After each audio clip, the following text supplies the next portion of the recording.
അതിവിശാലമായ കടപ്പുറം ഇങ്ങനെ കിടക്കാം.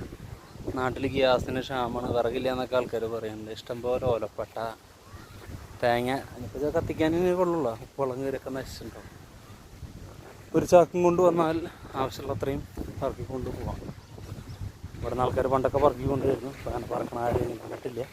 കുറച്ചാൾ മുന്നേ അപ്പുറത്ത് പൊക്കളങ്ങര ബീച്ചിൽ കണ്ടായിരുന്നു. അപ്പോൾ വിറക് ക്ഷാമമുള്ളവർക്ക് വരാം. കടപ്പുറം.com ഇത് പേത്തായി ബീച്ചാണ് കേട്ടോ. മറ്റുള്ള കടപ്പുറങ്ങളൊക്കെ ഉണ്ടെങ്കിൽ എടുക്കാം. പിന്നെ അത്യാവശ്യം നല്ല മദ്യക്കുപ്പിയും കാര്യങ്ങളുണ്ട്. പൊട്ടിയിട്ടുണ്ടെങ്കിൽ ചില്ലുകുപ്പി ഉണ്ടാവും, കുപ്പിച്ചില്ല്.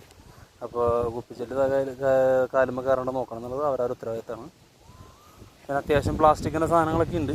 ഒരു ചാക്കും കൊണ്ടുവന്ന് പറക്കിയാൽ തിരിച്ചു പോകുമ്പോൾ 2 ചായ കുടിക്കാനുള്ള കാശ് കിട്ടും. ഇഷ്ടംപോലെ വിറകുകൾ കിടക്കുന്നു.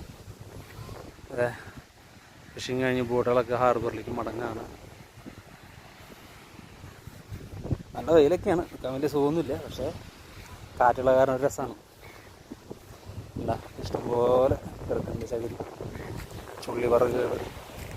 കുറച്ചൊക്കെ നരിച്ചു കൂട്ടി പെറുക്കി മനസ്സ് വെച്ചാൽ നിങ്ങൾക്കെല്ലാവർക്കും ഇത് പറക്കിക്കൊണ്ട് പോകാവുന്നതാണ്.